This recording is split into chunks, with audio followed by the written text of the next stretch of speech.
What up, what up, what up? It's your boy Ferg, one of the three brothers from Three Brothers No Sense. We had another great episode today. Please check it out. Let us know what you think. Leave a comment below. Talk to you next week. I'm gonna swing us back to relationships because you guys probably we were all in the chat together. Cooley brought up a really good question, and I was like, hey, that's a good podcast question. So I'm gonna ask that, and it was around rings and proposals. And what he sent us basically was saying, hey, you're a regular dude that can afford a regular ring, maybe even on the smaller side ring.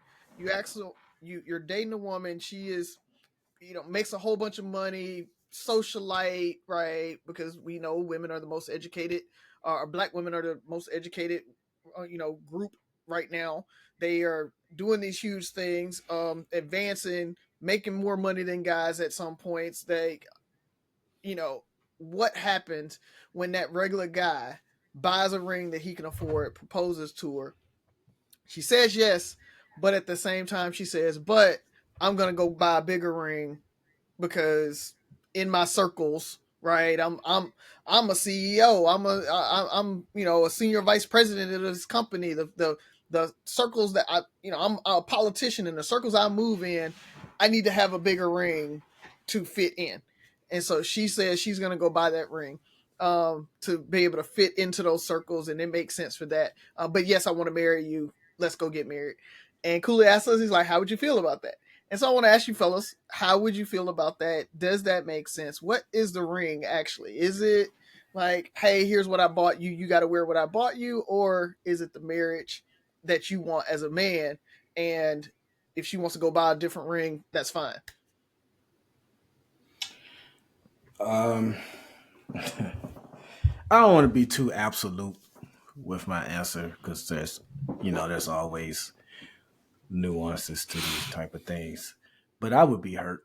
I would be hurt. And if I'm not mistaken, I think Sherman said he would be hurt, but uh, he would accept it at the end of the day. Like as long as she doesn't expect him to match her lifestyle with his income, and she's okay with that, then he would be overall fine with it.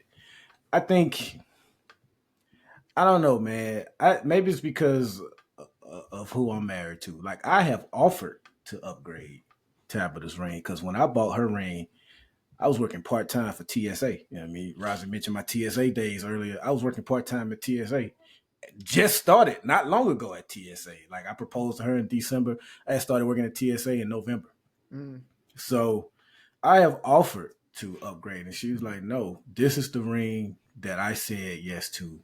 This is the one I want to keep." So maybe my opinion is a little skewed, um, but I think it would hurt. I don't know if I could come back from that, but I don't know. I don't want to say she's wrong. She's not wrong. If that's what she's used to.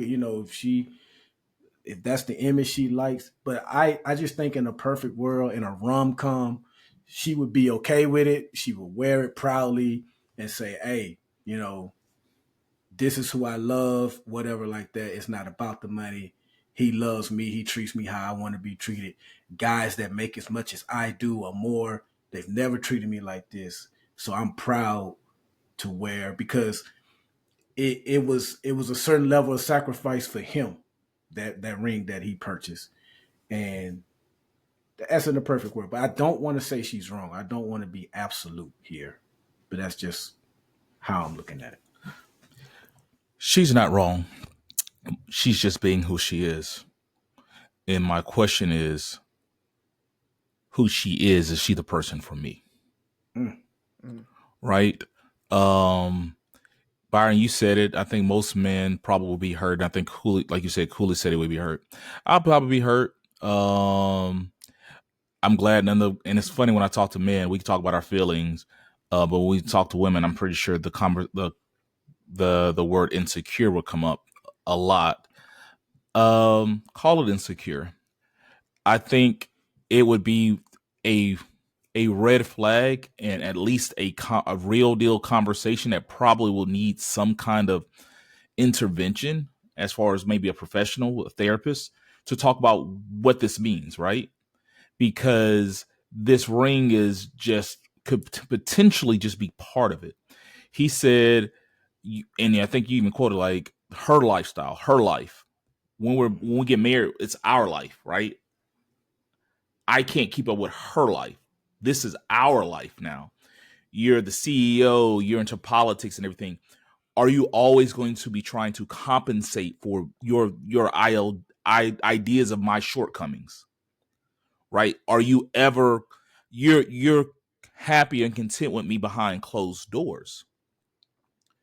But in reality, you know, it's like messing with the fat chick. Like she's cool and everything behind closed doors, but you don't bring her out in public. You don't want the ring out in public. You don't want to talk. When we're at a political event, do you want me talking? Like, am I embarrassing? What do you do? Oh, he's a teacher. Like he really loves the kids. Like you're kind of making I don't even want to say excuses for me, but you're overcompensating for how you feel about me or how I make you look. And the same question would be, is she insecure? Like you just said, she had to explain to her friends why she's with me and why she's wearing this ring. That's the level of insecurity. Like it comes down to, should he be okay?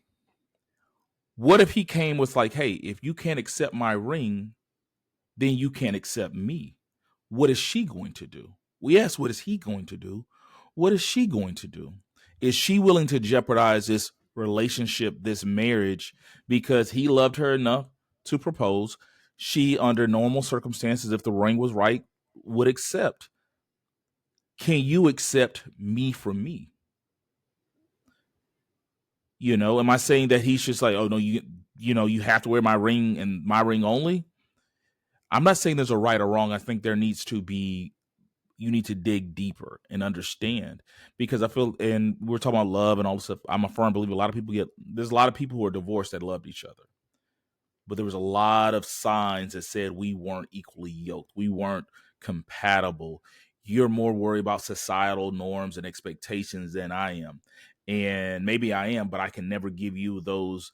I can never meet your expectations. I was reading somewhere that the number one reason people get divorced is unmet, unrealistic expectations, financially, sexually, all those things. You have this idea of what a wife should be, and she should, this perfect wife with mother and kids and cooking 3 meals a day and working and going half on the bills and stuff. This might be an unrealistic expectation in your household, and vice versa with women.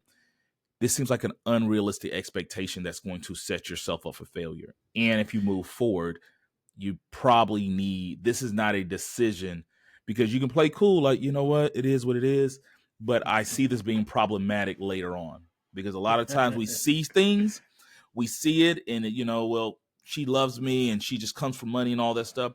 It could be problematic. It's things as simple as, sometimes somebody coming from a one-parent household and somebody who was married come from a married household, and their expectations of family and family events and functions and raising the kids are completely different, because of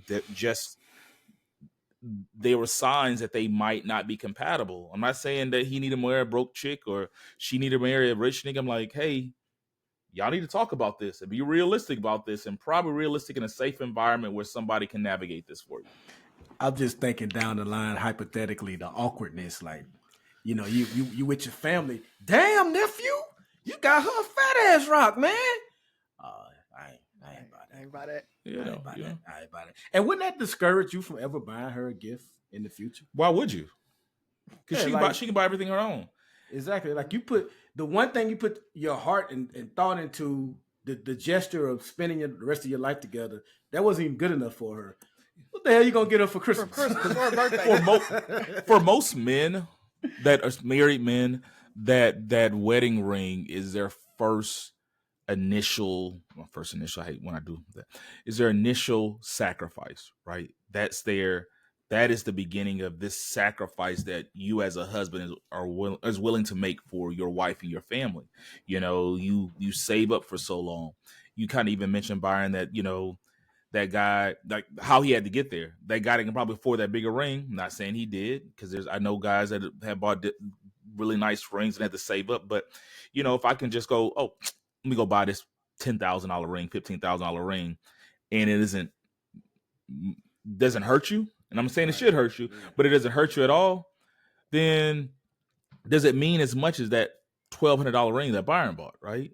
Does it, you know, because that $1,200, that was checks, right? that was layaway. That was, you know, eating ramen noodles, all that like stuff. You actually took the time to plan and you know, took that into account. Look, this is what I got to do versus the person that can just go do it. He only have to put any thought into it. Okay, yeah.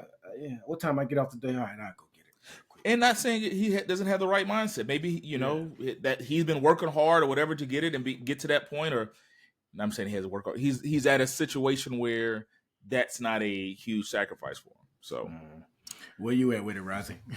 It's hard because I have the what should be, and I do have my actual answer, right? And they are very different. Because what should be, to your guys' point, I talked about the 2 cups of water for finances, right, going into 1 cup. It shouldn't matter whether, if I say, hey, you want to marry me, and then she says yes, but, you know, I want a bigger ring, let's go, we'll use my money, that's cool, because it's all our money. Once we get together, we're one, we're yoked, blah, blah, blah, blah, blah.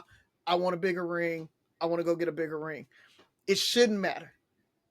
Down at the initial, when you get down to it, but it still hurts.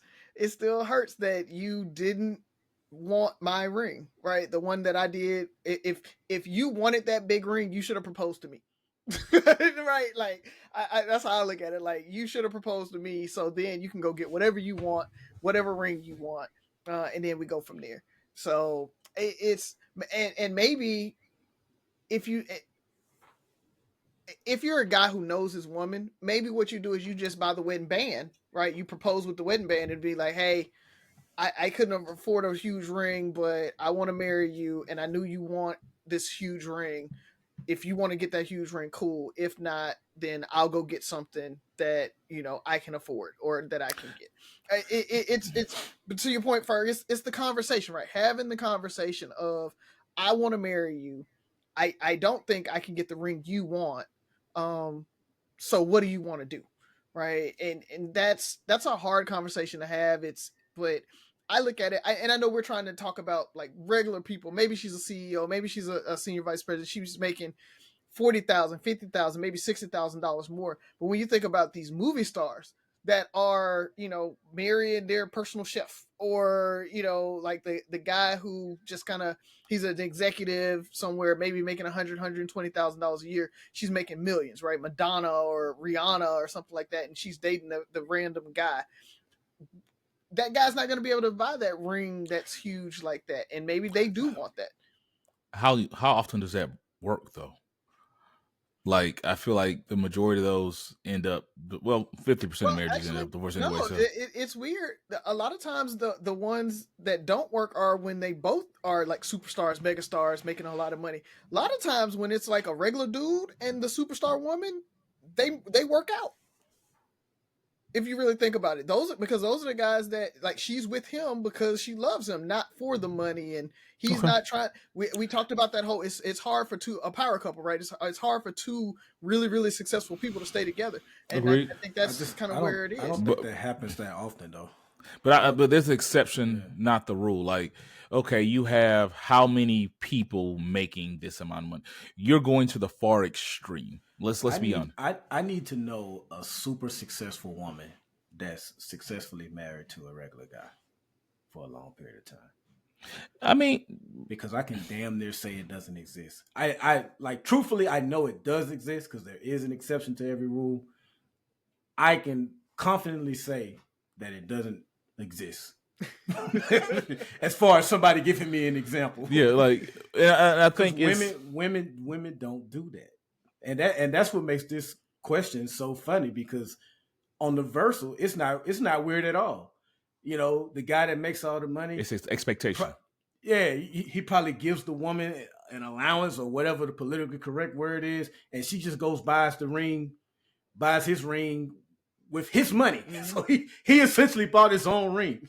You know what I mean? Right. But that's not weird. But when you flip it around, then we have all this conversation around. And my thing is, I think why I was saying what should be versus what we feel and what we do, right? Because what should be is, oh, you want this really big ring? Cool. We taking your money and I'm gonna go pick out this really big ring for you, and we're gonna get a big ring, right? But it just doesn't work that way because we're still caught in that traditional mindset of the guy has to buy the ring for her, and it has to be what he can afford, not what we can afford as a household. But I think maybe I'm looking too far because I just feel like the ring is the beginning. It definitely could be. I think you're right. Because when you like, what do I buy you for Christmas and holiday? Are you always expecting these big gifts, right? You talking to your homegirls in the office and they're talking about how their husband bought them a new Range Rover, or, you know, we're going to Bali for my birthday or whatever. And she's like, my husband's a chef. So he blocked off the restaurant he talked to the owner, and we're going to get the restaurant for the night or whatever. He's going to cook me dinner or whatever. And that's his birthday gift to you. And you can't really, that's not like super dope compared to the other folks. But I still think we're going to extreme. I'm talking about somebody that makes the money that you and Buff make, you know, as a woman. And then they make, you know, then, you know, the guy might make $50,000, $60,000, and there's a, you know, double, triple income difference. Right. You know, that's what that's what I was saying. Like, she's a CEO, she's an executive, and he's a private chef or a chef at a restaurant. But you're saying chef, bro. Like, the average nigga's not a chef. I'm talking about the dude that's a teacher. Like, you keep trying to go to these extremes. I'm talking about the dude that makes $55,000, $60,000 a year that coaches high school. It's not a chef. I'm just saying. I'm talking about the high school football coach, right? You know, he's a good guy. He pours into his community. He helps with the kids and stuff like that. She loved him because he's bringing $70,000 a year, $65,000 a year, and that's it. Yeah, gotcha. Yeah, and so we're going to extreme. I'm talking about more the norm. Does that become an issue? I mean, and we talked about Black women are making more money now than they've ever made in the past. We hear a lot of rhetoric, narrative that, you know, guys need to make the bag and all this stuff. I think it's one of those things where you're potentially setting yourself up for failure if you don't have the right conversation to continue to talk about it, because having a conversation once is, you know, a moot point. But I think it's just going to set up so much more, because if she's this adamant about a ring, like a ring, where does it stop? The house, the car, you know, everything. And you're pouring this money into our account, and, you know, it's ours, but is it really ours? Because it's not ours, because you're spending the vast majority on things that you like.